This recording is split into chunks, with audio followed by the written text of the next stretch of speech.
y a un peu plus de 40 ans, les ingénieurs allemands allaient presque abandonner la Porsche 911. Et oui, contrairement à ce qu'on pense, celle-ci n'a pas toujours connu un grand succès, certains disaient même que la 911 était devenue has-been durant les années 70. Quelques petites années plus tard, la 911 3 litres 2 a connu un succès incroyable et a contribué au relancement économique de la marque allemande dès 1983, et ce jusqu'en 1989 avec près de 80 000 exemplaires produits. Pas d'ABS ni de direction assistée, un embrayage assez dur sur les premières versions à boîte 915, bref, cette auto est loin d'être aseptisée. Elle savait tout de même prendre soin de ses occupants, climatisation, cuir ou encore régulateur de vitesse étaient proposés au catalogue. Un mythique flat-six en porte-à-faux arrière, un son inimitable, une ligne devenue intemporelle, un tableau de bord 5 cadrans et une incroyable faculté à évoluer à l'aise, partout, tout le temps. Pour cet essai, dans l'arrière-pays de Saint-Tropez, nous sommes en compagnie de Franck et d'Alexandre, propriétaires de ces magnifiques voitures de rêve. La 3 litres 2 pour moi, c'est parce que c'est ma jeunesse, c'est les années 80. Petite particularité, quand j'étais enfant, j'habitais dans une petite ville de Seine-et-Marne qui était jumelée avec un quartier de Stuttgart qui s'appelle Zuffenhausen. Donc la Ferté-sous-Jouarre en Seine-et-Marne est jumelée avec Zuffenhausen. Donc quand j'étais gamin, avec le tennis, avec le machin, le foot, j'allais régulièrement à Stuttgart et je voyais ces voitures. Et j'avais effectivement en 88 l'âge de 18 ans. Donc c'est des voitures qui faisaient fantasmer à la lecture de revues comme Échappement, parce que tout ce qui était Flat 6 et autres magazines spécialisés n'existait pas. Mais effectivement c'est avant tout un mythe. C'est une esthétique quasi indémodable, on va dire, qui passe à travers le temps aujourd'hui. Et en termes de plaisir de conduite, c'est en fait une auto sans filtre, puisqu'il n'y a ni direction assistée, ni ABS, ni aucune assistante à la conduite. Donc c'est une voiture à l'état pur en termes de conduite. J'ai mon Boxster, donc un 987, donc j'ai l'occasion de faire régulièrement le comparatif entre les deux. Celle-ci, à la fin de la journée, je suis fatigué. Ouais. Je suis vraiment fatigué, j'ai mal au bras, c'est surtout les bras. Le bras, c'est assez physique. Bon, là, on est en mode balade, donc là, il n'y a pas de souci. Ouais. Mais quand on sort un peu avec les copains, et certains ils aiment bien, on aime bien un peu s'amuser. Surtout dans les petites routes de notre région, là, de magnifique région. Ouais. Ça tourne quand même beaucoup. Et c'est ces voitures qui sont fatigantes. Un Flat-six 3 litres 2 qui développe une puissance de 231 chevaux. Seulement 1 tonne 2 sur la balance, donc c'est une voiture qui est hyper légère. Donc à conduire, c'est un vrai plaisir. J'imagine, est-ce que c'est à mettre entre toutes les mains ou c'est facile à appréhender comme voiture ? Alors, c'est pas une voiture facile à appréhender parce qu'elle ne correspond pas du tout aux standards des voitures actuelles, puisqu'elle a un moteur en porte-à-faux arrière qui est derrière l'essieu en fait. Donc c'est une conduite quand même particulière, je dirais, parce que en fait ça a une super motricité puisque ça s'écrase à l'accélération et qu'on a le poids du moteur, donc ça vient pas à patiner, on peut accélérer à fond sur effectivement tous les rapports. Par contre effectivement au niveau des courbes et des virages, ça impose de faire ce qu'on appelle un transfert de masse pour garder un pouvoir directionnel au niveau de l'auto. Parce que sinon, en fait, dans le virage, au lieu de prendre le virage, elle peut tirer tout droit. Donc, par rapport à ça, en fait, il faut rentrer sur les freins, sur l'auto, tant qu'on n'est pas en sortie de courbe. Après, bien sûr, tout dépend des vitesses. Elle n'est pas dangereuse en roulant à des vitesses cohérentes et, bien entendu, acceptables.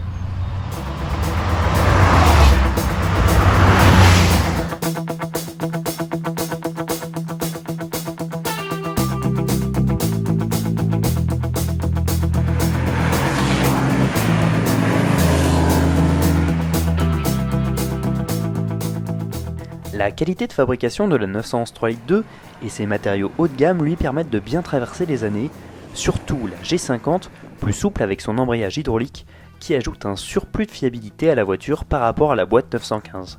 C'est d'ailleurs tout un débat chez les Porschistes, boîte 915 ou G50. Certains puristes optent pour la 915 plus légère et plus rustique, d'autres préfèrent la G50 apportant un réel confort et plus de fiabilité. La 911 de Franck est équipée d'une boîte 915 et celle d'Alexandre embarque la boîte G50, il nous en parle. Ta 3 litres 2, elle est de quelle année? Alors la mienne est de 86, de juin 86 exactement. Donc, ça veut dire que sur ta voiture, ce sont les dernières 3 litres 2 à avoir une boîte de vitesse 915. C'est ça, hein?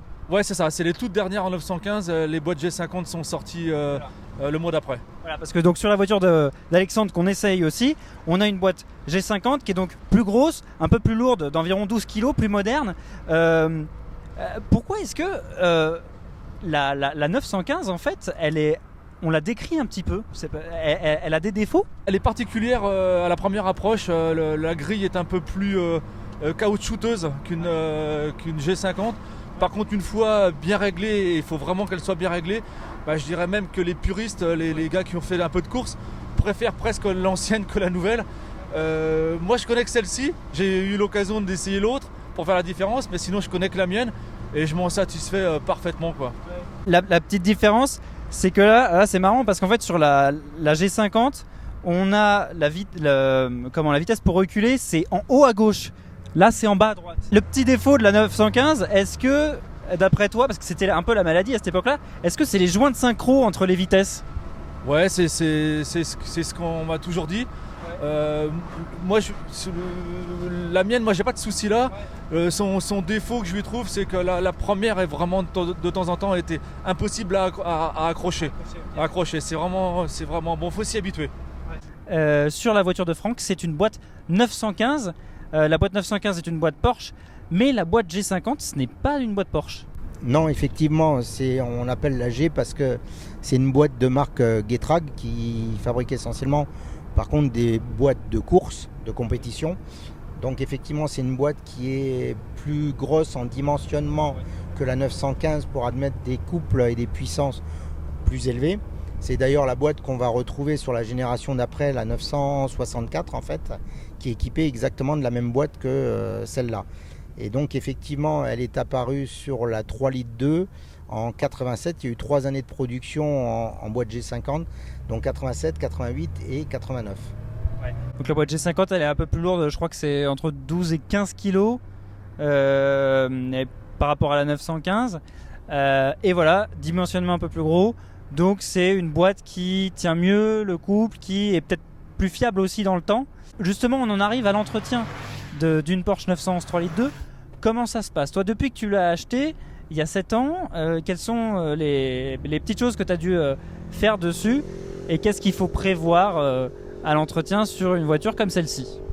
Il y a eu une grosse révision sur cette voiture-là parce qu'elle avait très peu roulé ou quasiment pas roulé pendant 4 ans en fait. Donc il y a une grosse révision qui a été faite avec des changements de disques, changement d'embrayage, changement d'alternateur, changement de tout ce qui était durite et ainsi de suite dessus. Après je dirais que c'est une voiture dans la mesure où elle est saine qui est très raisonnable en entretien en fait. Parce qu'aujourd'hui en fait c'est quoi? De l'huile, des plaquettes de frein, du liquide de frein essentiellement. C'est un réglage de soupape avec chez joints et bougies tous les 20 000 km. Donc c'est une voiture, si elle est bien entretenue et fiabilisée, qui n'a pas un entretien monstrueux.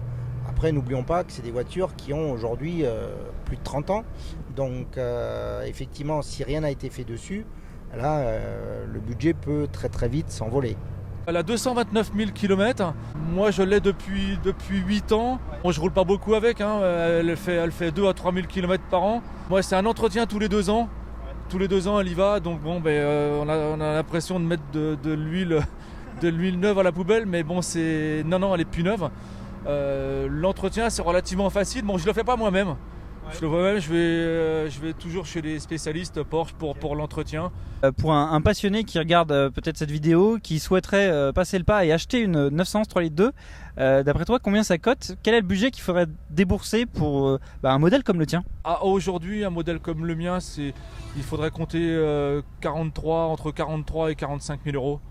Moi, c'est une auto qui a été expertisée à une valeur de 56 000 euros sans être surévaluée. Bon, parce qu'elle est en parfait état, elle a été, il faut le savoir, quand même repeinte. Les jantes Fuchs ont été refaites à neuf. Mécaniquement, elle était déjà très saine et bien suivie. Donc aujourd'hui, les budgets des Carrera 3 litres 2 s'échelonnent à partir de 45, en gros à 60 000 euros, voire un peu plus, pour des autos très kilométrées avec des états exceptionnels d'origine. Est-ce que tu sais justement s'il y a une différence de prix ou pas entre une 3 litres 2 915 et une G50? Oui, tout à fait. Les 3 litres 2 G50 sont plus recherchés que les 915. Donc effectivement, il y a une surcote, on peut dire, de ce modèle qui peut aller entre 5 et 10 000 euros quand même, par rapport à une boîte 915. Maintenant, je dirais que pour celui qui est passionné, faut pas que ce soit rédhibitoire. Le fait de trouver une belle auto, c'est bien plus important que la configuration de la boîte qu'elle va comporter.